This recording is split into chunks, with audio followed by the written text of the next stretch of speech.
আমি একটি সুন্দরী কুমারী মেয়ে। আমার দাদার যখন বিয়ে হয় তখন বৌদির সাথে সাথে তার ভাইও আমাদের বাড়িতে এসে থাকতে শুরু করে। সে সব সময় আমার দিকে অদ্ভুত চোখে তাকিয়ে থাকতো।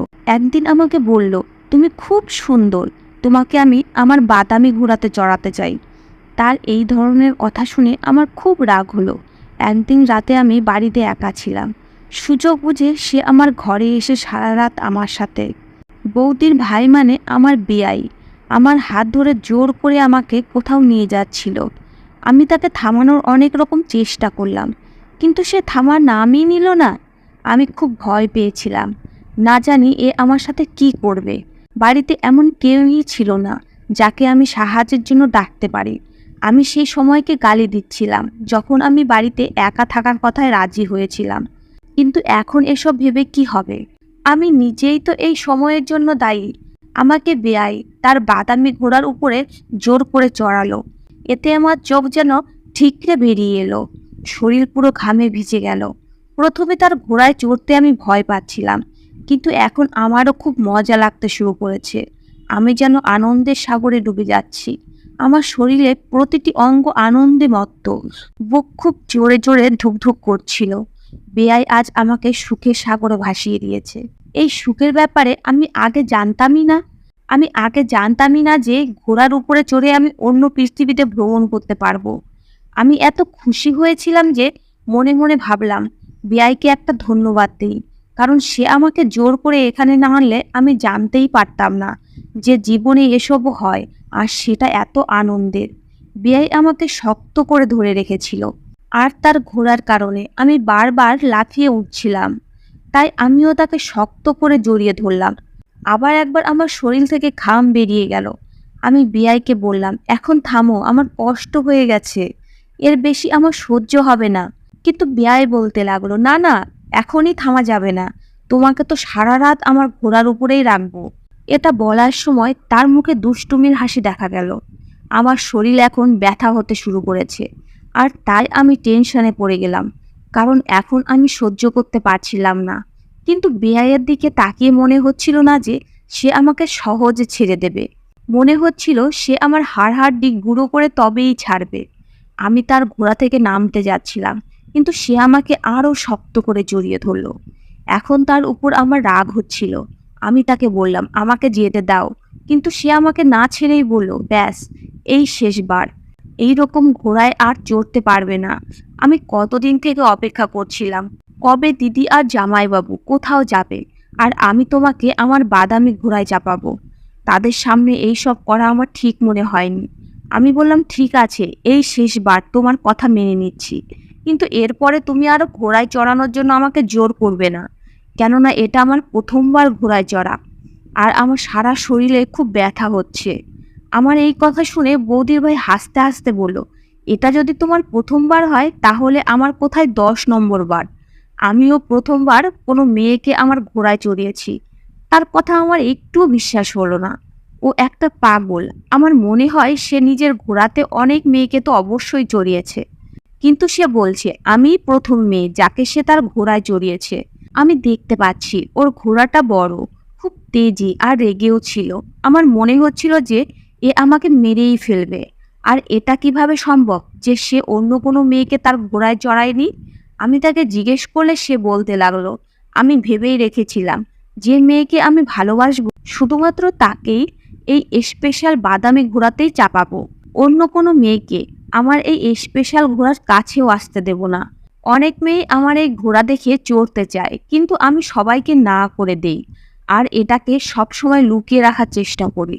ওর কথা শুনে আমার মনে একটু সন্দেহ হচ্ছিল যে প্রথমে তো সে আমাকে তার এই ঘোড়ায় চড়িয়েছে, এখন আবার আমাকে ভালোবাসার কথাও বলছে। আগে আমি কখনো তাকে এই নজরে দেখিনি, কিন্তু ওর সাথে ওর এই ঘোড়ায় চড়ার পরে ওর মুখে আমার ভালোবাসার কথা শুনে আমি চিন্তায় পড়ে গেলাম। এখন ওর ব্যাপারে চিন্তা ভাবনা আমার বদলে গেছে। এখন ওকে আমার ভালো লাগতে শুরু করেছে। আমার মনে হচ্ছে আমিও ওকে ভালোবেসে ফেলেছি। আমি এই শেষবার ওর ঘোড়ায় চড়েছি, আর খুব শক্ত করে ওকে জড়িয়ে ধরেছি। আমি একদম ওর সামনেই বসে আছি, আর সেও আমাকে জড়িয়ে ধরে আছে। আমি ওর ঘোড়া থেকে নেমে ওর দিকে তাকিয়ে দেখি ও ও ঘেমে একেবারে স্নান করে উঠেছে।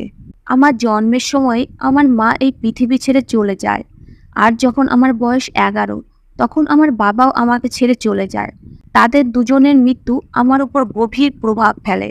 আমি একেবারে ভেঙে পড়েছিলাম। দাদার চেষ্টায় আমি আবার নর্মাল হই। দাদা একই সাথে মা, বাবা, দাদার পাশাপাশি আমার বন্ধু হয়েছিল। দাদার বয়স 17 বছর, কিন্তু সে আমাকে এমনভাবে সামলাতো যেন তার বয়স 30 বছর। দাদা আমাকে খুব ভালোবাসতো। আমি যে জিনিসের কথাই বলতাম দাদার সঙ্গে সঙ্গেই সেটা এনে আমাকে দিত। বাবার অনেক জমি জমা ছিল, যেগুলো দেখাশোনা দাদা করত। এর ফলে আমাদের টাকা পয়সার চিন্তা কখনোই করতে হয়নি। জীবন খুব ভালোভাবেই চলছিল। যখন আমার বয়স 13 বছর হলো, তখন আমার শরীরে বিভিন্ন পরিবর্তন আসতে শুরু করে। এই সময় আমার একজন মহিলার সাহায্যের দরকার, যে আমার খেয়াল ভালোভাবে রাখতে পারবে, যে আমাকে সমাজের ভালো মন্দের ব্যাপারে বলতে পারবে। কিন্তু আমাদের বাড়িতে এরকম কোনো মহিলাই ছিল না। আমি আমার সুখ দুঃখ কাউকে বলতে পারতাম না। দাদা আমাকে খুব ভালোবাসতো, কিন্তু কিছু কথা এমন হয় যা একটা মেয়ে শুধু অন্য মেয়েকেই বলতে পারে, ছেলেদেরকে কখনোই বলতে পারে না।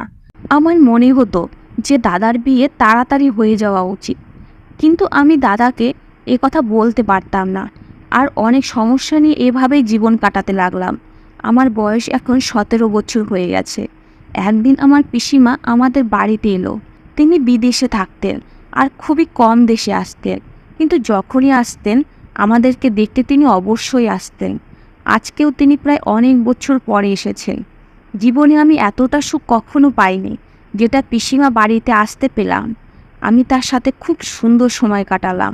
তিনি প্রায় 1 মাস আমাদের সঙ্গে থাকলেন। যাওয়ার সময় দাদাকে তাড়াতাড়ি বিয়ে করার কথা বলে চলে গেলেন। তার কথা শুনে আমি চিন্তায় পড়ে গেলাম। পিসিমা দাদাকে বিয়ের কথা বলে গেছিলেন, আর এখন আমিও দাদাকে বিয়ের জন্য জোর করতে লাগলাম যে তুমি তাড়াতাড়ি বিয়ে করে নাও। তখন দাদা একটা মেয়েকে ভালোবাসার কথা বলল, আর মামাকে বলে সেই মেয়ের বাড়িতে দাদার জন্য সম্বন্ধ নিয়ে গেল। মেয়েও তার মাকে আগেই বলে রেখেছিল যে সে আমার দাদাকে ভালোবাসে। তাই খুব তাড়াতাড়ি বিয়ে ঠিক হয়ে গেল। কিছুদিন পরেই দাদার বিয়ের দিন ঠিক হয়েছিল, কিন্তু বিয়ের আগে এমন একটা দুর্ঘটনা ঘটল যাতে আমাদের সবার হুঁশ উড়ে গেল। আমার হবু বৌদির বাবা হঠাৎ মারা গেলেন। এখন বাড়িতে শুধু বৌদি, বৌদির ছোট ভাই আর মা থাকেন। বিয়ের ঠিক 3 দিন আগে বৌদির মায়ের হার্ট অ্যাটাকে মৃত্যু হয়। এতে নতুন সমস্যা তৈরি হয়। আমার হবু বৌদি ভেঙে পড়েছিল। আমি আর দাদা তাদের খুব কেয়ার নিয়েছিলাম। বৌদির ভাই এই দুর্ঘটনায় একেবারে চুপচাপ হয়ে গেল। সে নিজের মাকে খুব ভালোবাসতো।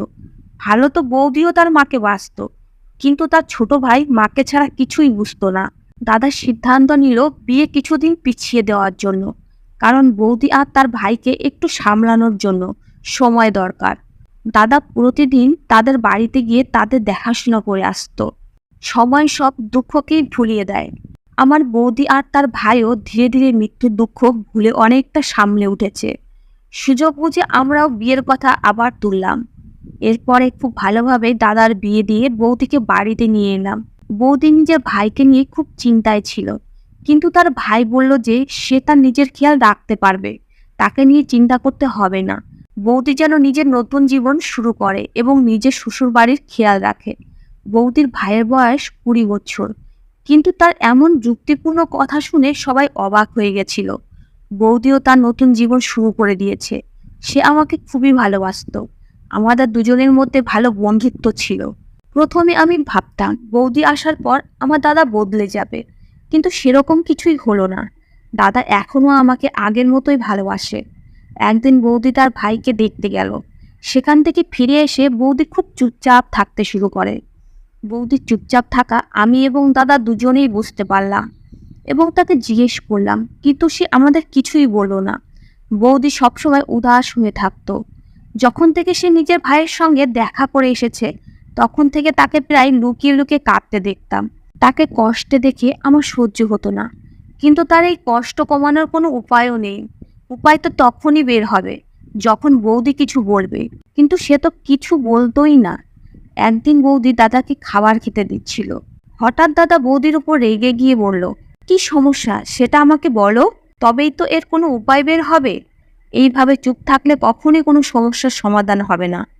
বৌদি দাদার রাগ দেখে কান্না করতে লাগলো। বৌদিকে কান্না করতে দেখে আমার আর দাদার চিন্তা বেড়ে গেল, কারণ আমাদের মনে হতে লাগলো নিশ্চয়ই এমন কোনো কথা যেটা অনেক বড়, তাই বৌদি কথাটা বলতে অস্বস্তি বোধ করছে। দাদা বারবার জিজ্ঞেস করার পরে বৌদি তার কান্নার যে কারণ বলল তা শুনে আমাদের দুজনেরই হাসি বেরিয়ে গেল। এটা এমন কোনো বড় ব্যাপার না যার জন্য বৌদিকে এত চিন্তিত থাকতে হবে। এখন আমরা বুঝতে পারলাম আমার বৌদি খুবই দুর্বল মনের মানুষ। বৌদি বলল, যখন বৌদি তার ভাইয়ের সঙ্গে দেখা করতে গেছিল তখন সে একটু অসুস্থ ছিল। তার ভাই না তো খাবার খেয়েছিল, না কোনো ওষুধ। যদিও এখন তার ভাই ঠিক হয়ে গেছে, কিন্তু বৌদির চিন্তা সেখানেই থেকে গেছে। যদি আবার ওর অসুখ হয় তাহলে ওখানে ওর যত্ন নেওয়ার কেউ নেই। এরপর দাদা বৌদিকে যে কথাটা বলল সেটা শুনে বৌদির বিশ্বাসই হচ্ছিল না। সে বারবার দাদাকে বলছিল, তুমি কি সত্যি বলছো? সত্যি এরকম হতে পারে? দাদা বারবার হেসে মাথা নাড়িয়ে দিত। দাদা বৌদিকে বলেছিল যে সে তার ভাইকে আমাদের বাড়িতে নিয়ে আসতে। বৌদির ভাই আমাদের বাড়িতে আসাতে আমারও কোনো অসুবিধা ছিল না, কারণ বৌদির ভাই আমাদের বাড়িতে এলে বৌদির চিন্তা দূর হবে। সেদিন সন্ধ্যাবেলা গিয়ে দাদা আর বৌদি তার ভাইকে আমাদের বাড়িতে নিয়ে এলো। বৌদির ভাই প্রথমে এখানে আসতে চাইছিল না, কিন্তু দাদা তাকে অনেক বুঝিয়ে শুনিয়ে নিয়ে এলো। এতে বৌদিরও সমস্ত চিন্তা দূর হয়ে গেল। বৌদিকে চিন্তামুক্ত দেখে আমাদের বাড়ির পরিবেশও আবার আগের মতোই সুন্দর হয়ে ওঠে। বৌদির ভাই কিছুদিন তো আমাদের থেকে দূরে দূরে থাকতো, কিন্তু আস্তে আস্তে সেও আমাদের বাড়ির একজন সদস্য হয়ে ওঠে। কিছুদিন তো বাড়ির পরিবেশ ঠিকই ছিল, কিন্তু এখন আমাকে কিছুটা সমস্যার সম্মুখীন হতে হচ্ছে। বৌদির ভাই মানে আমার বিয়াই আমার দিকে অদ্ভুতভাবে তাকিয়ে থাকতো। আমি বুঝতে পারতাম সে আমার দিকে তাকিয়ে আছে, কিন্তু যখনই আমি তার দিকে তাকাতাম সে তাড়াতাড়ি তার চোখ সরিয়ে নিত। আমার দিকে এরকমভাবে তাকিয়ে থাকার কারণে আমি খুব চিন্তায় ছিলাম। আগে তো তবুও সে আমাকে লুকিয়ে লুকিয়ে দেখতো, কিন্তু এখন সে আমাকে দেখার পরেও আমার দিক থেকে চোখ সরাতো না, বরং আরো ভালোভাবে আমার দিকে তাকিয়ে থাকতো। মনে মনে আমার খুব রাগ হতো, কিন্তু আমি তাকে কিছু বলতেও পারছি না, আর না বৌদির কাছে ওর বিরুদ্ধে অভিযোগ করতে পারছি। আমি চাইতাম না বৌদি ভাবুক যে আমি ননদের মতো ব্যবহার করতে শুরু করেছি। একদিন আমি রান্নাঘরে খাবার তৈরি করছিলাম। বৌদি স্নান করতে ঘরে গিয়েছিল, আর দাদাও কাজে বেরিয়ে গেছিল। তখনই হঠাৎ সে বাড়িতে এসে পড়ে। আগে কখনোই সে এই সময় বাড়িতে আসেনি। সে বাড়িতে এসে সোজা রান্নাঘরে চলে এলো, আর আমাকে জিজ্ঞেস করতে লাগলো, দিদি কোথায়? আমি বললাম বৌদি নিজের ঘরে আছে। তখন সে আমার কাছে এসে বলতে লাগলো, আমার খুব ইচ্ছা যে আমি তোমাকে আমার বাদামি ঘোড়ায় চড়াবো। তোমার কি মন চায় না আমার ওই স্পেশাল ঘোড়ায় চড়ার? আমি তার কাছ থেকে এই ধরনের কথা স্বপ্নেও আশা করিনি। আমি ভাবতেও পারিনি যে সে আমাকে এই ধরনের কথা বলতে পারে। আমি রেগে তার দিকে তাকিয়ে বললাম, তুমি নিজের ঘোড়া নিজের কাছেই রাখো। আমার সাথে বেশি ফ্রি হওয়ার চেষ্টা করো না, না হলে আমি দাদা বৌদির কাছে তোমার নামে নালিশ করব। আমার কথা শুনে সে হাসতে হাসতে বলল, কি নালিশ করবে? আমি রেগে তার দিকে তাকিয়ে সেখান থেকে আমার ঘরে চলে গেলাম। এখন দিন দিন সে আমার জন্য সমস্যা হয়ে উঠেছে। এখন আমি চুপচাপ থাকতে লাগলাম, আর মনে মনে ভাবলাম কাউকে কিছু বলবো না, বরং চুপ থেকেই এই সমস্যার সমাধান করব। কিন্তু আমি কি জানতাম আমার চুপ থাকা আমার জীবনে কত বড় ঝড় বয়ে আনবে। যদি এই ব্যাপারে একটু আভাস পেতাম তাহলে আমি আমার দাদাকে সমস্ত কথাই বলতাম, কিন্তু এখন অনেক দেরি হয়ে গেছে। দাদা আর বৌদি এক বিয়েতে গিয়েছে, তারা আমাকেও তাদের সাথে যেতে বলছিল, কিন্তু পরের দিন আমার একটা টেস্ট ছিল, যার কারণে আমি তাদের সাথে যেতে চাইলাম না। বই নিয়ে ঘরে পড়তে বসে গেলাম যাতে টেস্টের জন্য কিছুটা রেডি হতে পারি, কিন্তু পড়ায় মন লাগছিল না। একলা বাড়িতে ভয়ও করছিল, কারণ আগে কখনো আমি বাড়িতে একা থাকিনি। আর দাদা বৌদি পরের দিন বাড়িতে আসবে। সন্ধ্যা হতেই বৌদির ভাই বাড়িতে এলো। আমি কিছুটা ভয়ে ভয়ে ছিলাম, তাই নিজের ঘরে চুপচাপ বসে রইলাম। হঠাৎ চারিদিকে অন্ধকার হয়ে গেল, আর আমার অন্ধকারে খুব ভয় করত। এটা আমাদের দেশে একটা বড় সমস্যা। কিছু একটা হলে কারেন্ট থাকে না, আর একবার কারেন্ট গেলে আসার নামই থাকে না। আমি নিজের ঘরে বসেই ছিলাম। হঠাৎ আমার মনে হলো কেউ আমার ঘরের দরজা খুলছে। আমি তাড়াতাড়ি নিজের মোবাইল উঠিয়ে লাইট অন করতে লাগলাম, কিন্তু কেউ একজন খুব তাড়াতাড়ি এসে আমার মুখে হাত রাখলো, আর আমাকে চুপচাপ তার সাথে যেতে বলল। আমি গলার আওয়াজে তাকে চিনে ফেলেছি। সে আর কেউ না, বৌদির ভাই। আমি তার হাত থেকে নিজেকে ছাড়ানোর চেষ্টা করলে সে আমার মুখ ছেড়ে আমার দুই বাহু চেপে শক্ত করে ধরে আমাকে জড়িয়ে ধরল। আমি বললাম, আমি তোমার সাথে কোথাও যাব না। কিন্তু সে আমার কোনো কথাই শুনল না। সে আমার কোনো কথা না শুনে আমাকে টানতে টানতে তার সাথে নিয়ে যেতে লাগলো। আমি বুঝতে পারছি না আমি নিজেকে কিভাবে বাঁচাবো। সে আমাকে বাড়ি থেকে বাইরে নিয়ে যেতে লাগলো। ভয়ে আমার জীবন বেরিয়ে আসছিল, কারণ এ আমাকে কোথায় নিয়ে যাচ্ছে আর আমার সাথে কি করতে চাইছে। জোর করে আমাকে গাড়িতে উঠিয়ে গাড়ি চালাতে শুরু করে দিল। আমি তার সামনে পুরো অসহায় হয়ে পড়লাম, কিছুই করতে পারলাম না। সে আমাকে একটা ফাঁকা জায়গায় একটা বাড়িতে নিয়ে এলো। সে আমাকে যখন গাড়ি থেকে বের করলো, তখন আমি আবারও নিজেকে ছাড়ানোর চেষ্টা করলাম। কিন্তু আমি এখানে পালিয়ে যাবই বা কোথায়? একে তো আমার শুনশান ফাঁকা জায়গা দেখে ভয় করে, দ্বিতীয়ত তার ব্যবহারও আমাকে খুব ভয় পাইয়ে দিয়েছে। বৌদি বাড়ি থেকে যাওয়ার পরেই তার ভাই যে আমাকে এরকম রূপ দেখাবে তা আমি স্বপ্নেও ভাবিনি।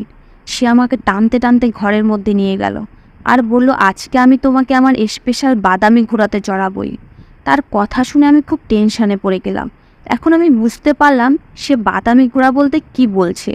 ভয়ে আমার জীবন বেরিয়ে যাচ্ছিল, তাই আমি তার সামনে কাঁদতে শুরু করে দিলাম।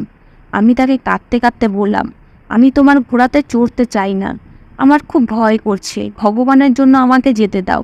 আমি তার কাছে অনেক অনুরোধ করলাম, কিন্তু সে কোনো কথাই শুনল না। সে তার ঘোড়া বাইরে বের করলো। তার ঘোড়া আমার সামনে, খুব সুন্দর চকচকে, কিন্তু সেটা দেখে তার উপর চড়ার কথা ভাবতেও আমার ভয় করছিল, কারণ সেই স্পেশাল ঘোড়াটাকে খুব রাগী মনে হচ্ছিল। এটা আমাকে মেরেই ফেলবে। সে আমাকে দু হাতে করে এমনভাবে নিজের ঘোড়ার উপরে তুলে নিল যেন আমি কোনো নির্জীব বস্তু বা কোনো মোমের পুতুল। তারপরে সে আমাকে ঘোড়ার উপর বসিয়ে ঘোড়ার লাগাম নিজের হাতে নিল। সে ঘোড়াকে জোরে জোরে ছোটাচ্ছিল আর ভয়ে আমার অবস্থা খারাপ হয়ে যাচ্ছিল। ঘোড়াটা খুব জোরে দৌড়াচ্ছিল। বৌদির ভাই আমাকে খুব শক্ত করে ধরেছিল যাতে আমি পড়ে না যাই। সে এমনভাবে ঘোড়া ছুটিয়ে ছুটিয়ে আমাকে ক্লান্ত করে দিল। তারপরে বৌদির ভাই আমাকে প্রপোজ করলো আর নিজের আস্তাবল দেখাতে লাগলো। সে সেখানে অনেকগুলো ঘোড়া পুষত, যেগুলো দেখতে খুব সুন্দর। আমার মনে হচ্ছিল সেগুলোকে হাত দিয়ে ছুঁয়ে দেখি। বৌদির চুপচাপ থাকা ভাই যে সবসময় একা থাকতো, জানতাম না সে ভেতরে ভেতরে এত বাহাদুর আর আমাকে এত ভালোবাসে। তারপর সেখানে দাদা আর বৌদি এসে গেল, আর দাদার রাগ দেখে আমি ভয় পেয়ে বৌদির ভাইয়ের পিছনে লুকিয়ে পড়লাম। এটা একটা অদ্ভুত ব্যাপার, সে আজকেই আমাকে প্রপোজ করেছে আর আজকে আমিও তাকে ভালোবেসেছি, আর আজকে তাকেই আমার সবচেয়ে সুরক্ষিত ব্যক্তি বলে মনে হলো। আমার মনে হলো তার চেয়ে বেশি সুরক্ষা আমাকে কেউ দিতে পারবে না। বৌদি চিন্তিত হয়ে এগিয়ে এসে ওনার ভাইকে বলল, তোমরা দুজন কোথায় গিয়েছিলে? আমরা তোমাদের নিয়ে কত টেনশনে ছিলাম। আমরা মনে মনে ভয় পাচ্ছিলাম তোমাদের কোনো দুর্ঘটনা হয়নি তো। আর অঞ্জনাও বাড়িতে ছিল না, তাকে নিয়ে আমাদের আরো বেশি টেনশন হচ্ছিল। বৌদির ভাই আমার হাত ধরে বৌদিকে বলল, দিদি, অঞ্জনা বাড়িতে একা একা থাকতে খুব ভয় পাচ্ছিল, তাই আমি ওকে আমার সাথে নিয়ে এসেছি। সে বারবার নিষেধ করছিল, কিন্তু তাকে একা বাড়িতে ছেড়ে এখানে আসা আমার ঠিক মনে হয়নি।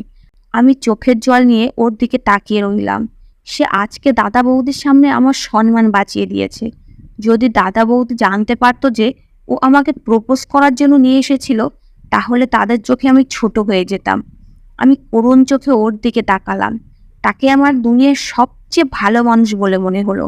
দাদার রাগ কিছুটা কমলে সে বৌদির ভাইকে ধন্যবাদ দিল, আর আমরা সবাই বাড়ি ফিরে গেলাম।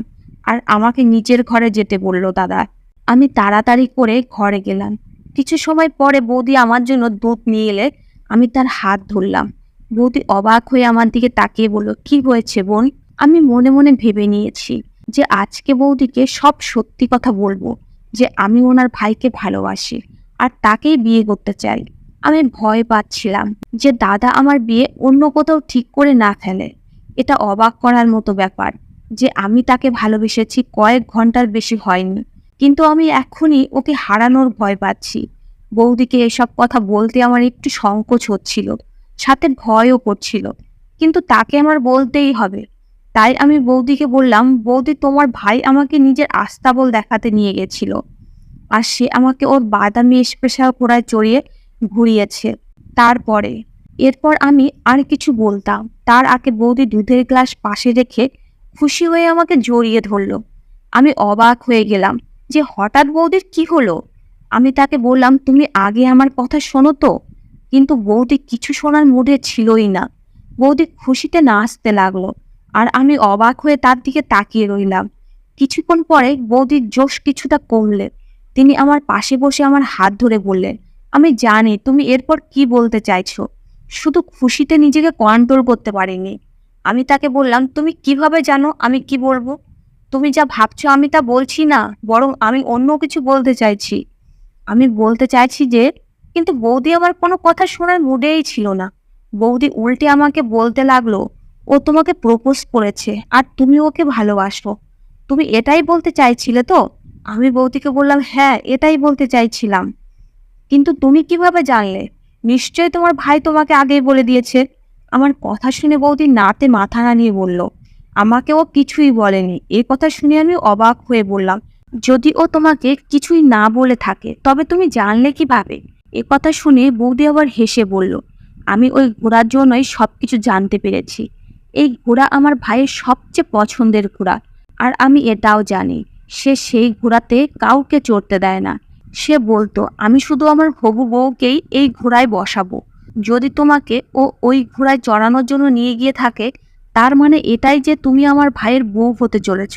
এটা সত্যি যে আমি তোমাকে আগে থেকে আমার ভাইয়ের জন্য পছন্দ করে রেখেছিলাম, কিন্তু তোমার দাদার ভয়ে তাকে কিছুই বলতে পারিনি। আমি ভয় পাচ্ছিলাম তোমার দাদা আমাকে খারাপ ভেবে না বসে, তাই আমি চুপ ছিলাম।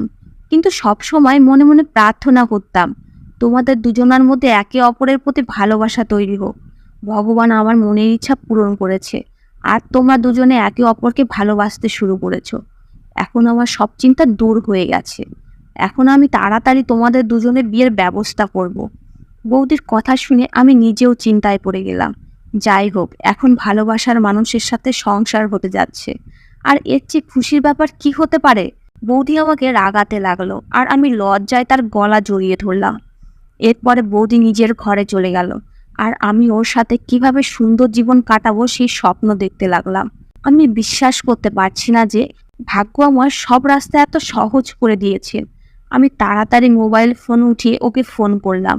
ও সঙ্গে সঙ্গে আমার ফোন উঠিয়ে জিজ্ঞেস করলো, কি ব্যাপার, তোমারও কি আমার ছাড়া ভালো লাগছে না? আগে তো যখন আমি তোমার দিকে তাকিয়ে থাকতাম তখন তুমি রেগে যেতে, আর এখন নিজেই আমাকে ফোন করছো। আমি বৌদির সাথে সব কথা তাকে বলে দিলাম। আমার কথা শুনে সেও চিন্তায় পড়ে গেল আর বলল, এখন ভগবান যেন তাড়াতাড়ি আমাদের দুজনকে এক করে দেয়। এরপর আমি ওর সাথে কথা বলায় ব্যস্ত হয়ে গেলাম, আর কিভাবে সময় পার হয়ে গেল টেরই পেলাম না। পরের দিন বৌদি দাদাকে আমার আর ওনার ভাইয়ের সম্বন্ধের কথা জিজ্ঞেস করলে দাদা সঙ্গে সঙ্গে রাজি হয়ে যায়। কিন্তু দাদা বলছিল, আগে ভাই আর অঞ্জনার কাছে জিজ্ঞেস করে নেই, কারণ এরকম যেন না হয় তারা দুজন অন্য কাউকে ভালোবাসে আর আমরা আমাদের মর্জি তাদের উপর চাপিয়ে দিয়েছি। বৌদি বলল, আমি তোমার মত আগে শুনতে চাইছিলাম, তুমি অনুমতি দিলে তারপর আমি ওদের দুজনকে জিজ্ঞেস করব। বৌদির কথা শুনে আমি খুব খুশি হয়েছিলাম। আমার চোখে তার সম্মান আরও বেড়ে গেল। কিছুদিন পরেই আমার আর বৌদির ভাইয়ের বিয়ে হয়ে গেল আর আমি সেখান থেকে বিদায় নিয়ে শ্বশুর বাড়িতে এলাম। ও ওর দিদির বাড়িতে থাকুক এটা আমার ভালো লাগতো না। বৌদি আমাকেও তার কাছে রাখতে চেয়েছিলেন, কিন্তু এটা আমাদের সিদ্ধান্ত ছিল যে আমরা আলাদা বাড়িতে থাকব। ও এখন তার ওই ঘোড়া বাড়িতেই নিয়ে এসেছে। রাতের বেলা আমরা দুজন তার পিঠে চড়ে ঘুরে বেড়াই। এখন আমি ওর সাথে খুব খুশি। এখন আমার মনে হতো যে আমার জীবন থেকে সমস্ত দুঃখ শেষ হয়ে গেছে আর জীবনে শুধু শান্তি আর শান্তি। বন্ধুরা, গল্পটি কেমন লাগলো কমেন্ট করে অবশ্যই জানাবেন। ধন্যবাদ বন্ধুরা।